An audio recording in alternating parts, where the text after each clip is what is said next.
Hey, this is Robert at Guzzi Fabrication, 1964 Impala SS floor pan installation, part 1. Okay, let me bring you back up to speed on this vehicle if you haven't seen the previous videos on it.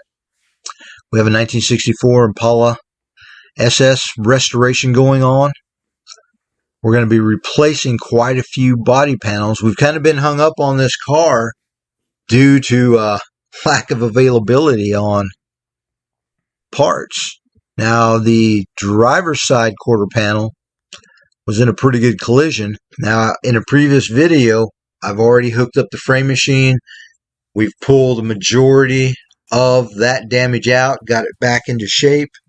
So after that, disassemble the car, put it on a rotisserie media blast, then applied DP90 to the entire vehicle, top and bottom.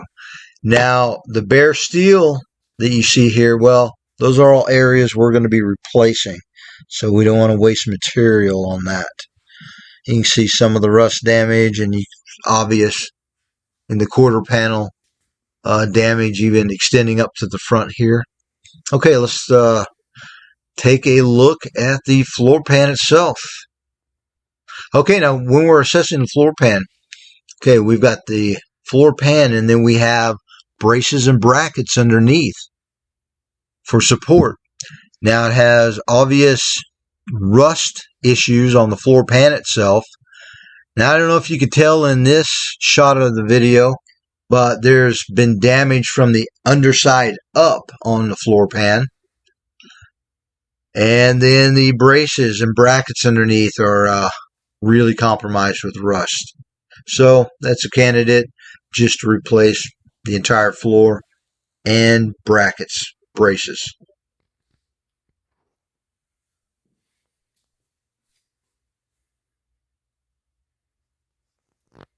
And you can see some rust around the passenger side wheel well. I'm sure it's gotten into the outer wheelhouse, probably inner. Now, when I installed this car onto the frame fixture that you see it on, well, I'm going to feel more comfortable with fabricating and installing a few more braces. Well, we don't want that thing to twist or move or do anything silly. So now that we've got those in place, before we do any cutting on the floor pan to remove it, we are going to get under this car. And I'm just going to use a soapstone. Now, I'm going to be cutting from the top side of the car, not the bottom. But I just want to get a visual, or I'm using the soapstone as a visual for you guys, so we know where about to cut. We don't want to cut through any brackets or braces that are good or we're going to reuse.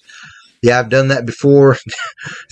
Yeah, I don't like doing that. So now we've come to the top side, and we're laying out our actual cut marks with soapstone. And that'll be an easy guide to follow once we start the cutting process. And we want to try to make relatively straight lines.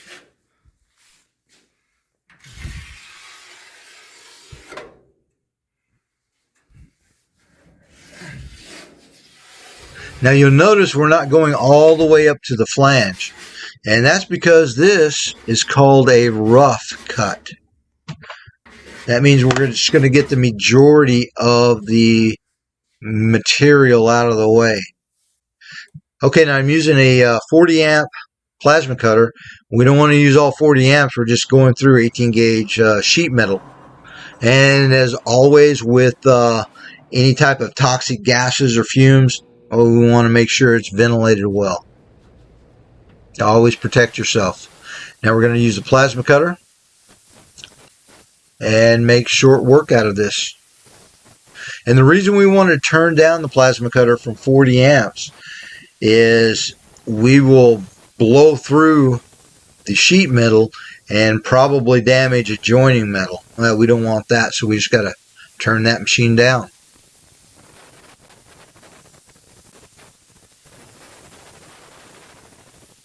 And just about there. Now what I'm doing here is I'm putting a little window, access window. Directly underneath of that is a brace.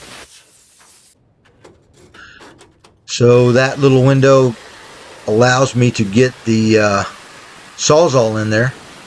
And we're just going to chop that brace right in half.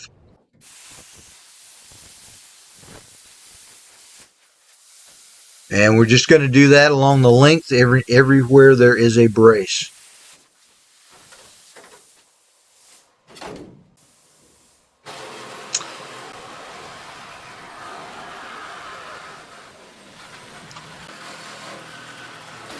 And there it is.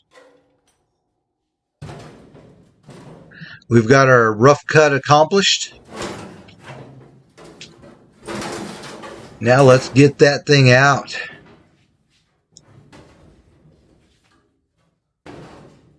Yeah, notice the face shield. Wouldn't want to get slapped in the face with a rusty, jagged piece of metal. Okay, so what I'm doing here is I'm highlighting all of the bracketry, everything that needs to be taken off and replaced or transferred to the new floor pan. Now the new floor pan does not come with all of these brackets and braces and things like that. The underside braces, yes, but the top side seat brackets, other items, no. So we're going to have to remove all of these things. Now I'll show you a trick to accurately place brackets, or the easy way. Okay, so I'm laying out a cut line. And now I am drilling a couple of alignment holes. And these are going to be dual purpose because they're alignment holes slash plug weld holes. And we'll just drill a few to these brackets.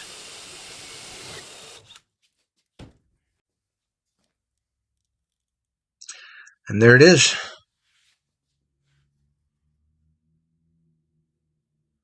And you'll understand in a second. Okay, so I'm going to cut the top panel off. Now you'll notice on the top of the floor pan, it's contoured. And that's what we're looking for.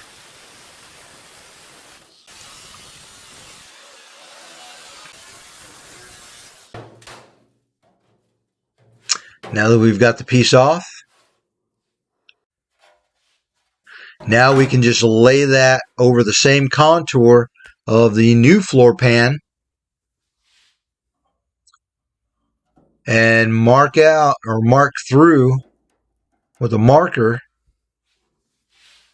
those plug weld holes.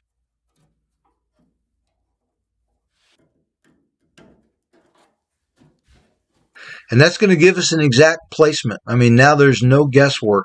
As long as it's aligned properly. Yeah, that's a lot easier than guessing. And unless you had the console, that's what those brackets are for. You really wouldn't know exactly where to put those. Okay, so let's get those brackets off.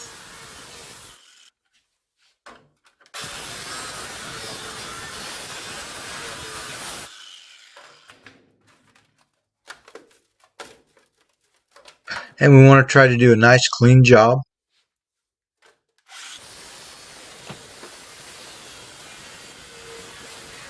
And we'll get that front bracket off.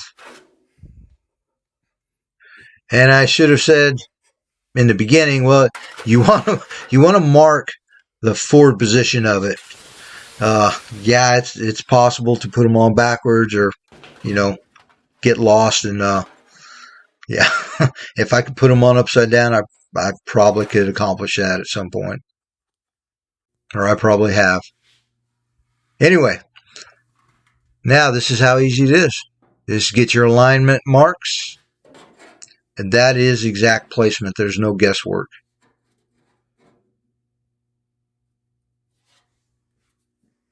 and we know that they're pointed in the correct direction. Now we'll get a little tack weld on there.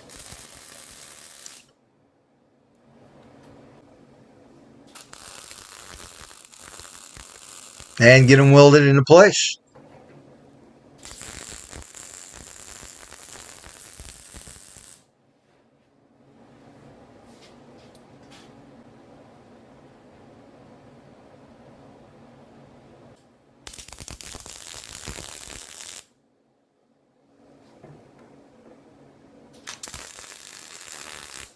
Yeah, it would have been interesting to see how they do that at the factory at that time. But I wouldn't want to weld them on there and then they're misaligned or something. Yeah, that wouldn't be a good day after everything's all done. Okay, now we're going to be removing these covers. And you'll notice the inside of the cover, well, it has some surface rust on it. So we're going to go ahead and take care of that. And once we get it all nice and clean, now the top side's already been media blasted and epoxy primers on the top. But we're going to take the extra step. We're going to go ahead and put some POR 15, coat the bottom side of this, because we never want to leave anything bare steel, or we definitely don't want to just pull those off and stick them on the new pan. Yeah, we want to do a really nice, clean job for the customer. Okay, drilling the holes for the covers, drain covers.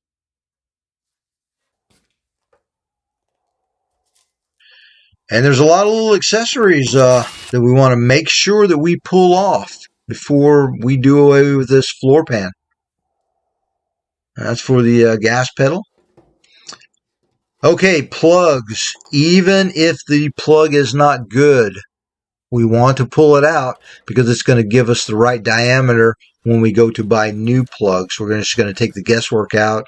We'll know if they give us the wrong one right off the bat. Okay, now to remove the seat brackets. The seat bracket, it's kind of tough because on the ends it's welded and there are resistance welds in several different places. So when I disassemble a car, my favorite way to do that is an air hammer, and you're going to see me use this pretty much throughout the entire vehicle. Now there are some instances where you can't use the air hammer, and what I'm using it for is to break those resistance welds.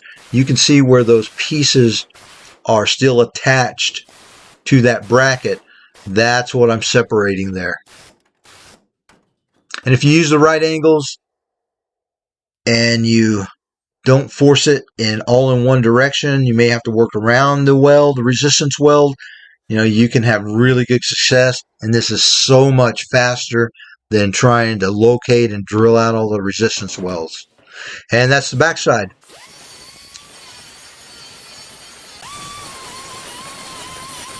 And also, if you're using an air hammer, you'll want to make sure you don't warp up the bracket or whatever you're taking off. You just want to take some care. But once you've done that a few times, you'll never go back to drilling out spot welds again. I mean, unless you just have to. Okay, so there it is. Got it cleaned off.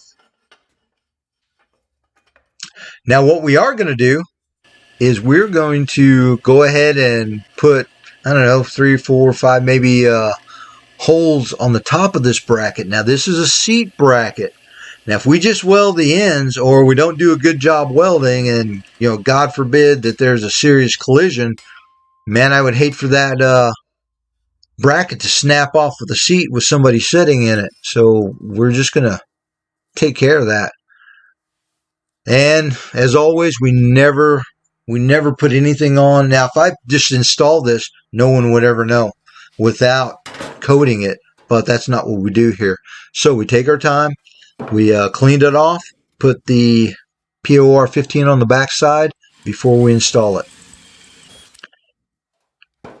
Now we have two seat brackets, rear seat brackets. And we're going to locate those the same way. If you'll notice the soapstone marks at the beginning where I touched them together, then I went straight back in a line. Left enough of the sheet metal on to get the correct curvature. Now that's exactly where that's going to, or should be.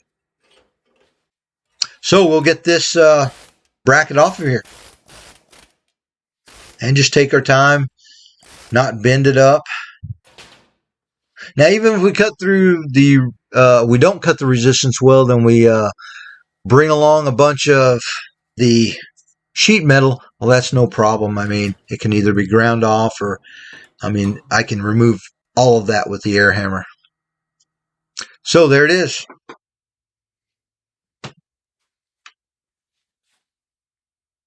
Now we are just double checking, because usually the rule of thumb is you never throw away anything until the car leaves the shop.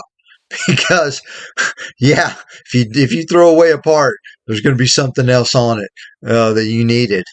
But, yeah, I'm pretty confident I got everything. And I've got everything positioned, laid out, cleaned, POR 15 the backside. We're gold. We're good to go, man. We're going to get this thing welded up. And we'll just speed this video up and kind of skip around.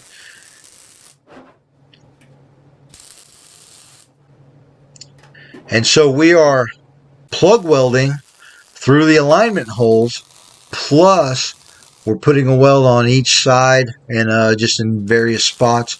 I mean, there's not going to be an issue. I've seen before, sometimes people don't weld these well, and I mean, you get the vehicle all put together and then one side of the bracket snaps off or something when you're trying to install whatever goes on top of it.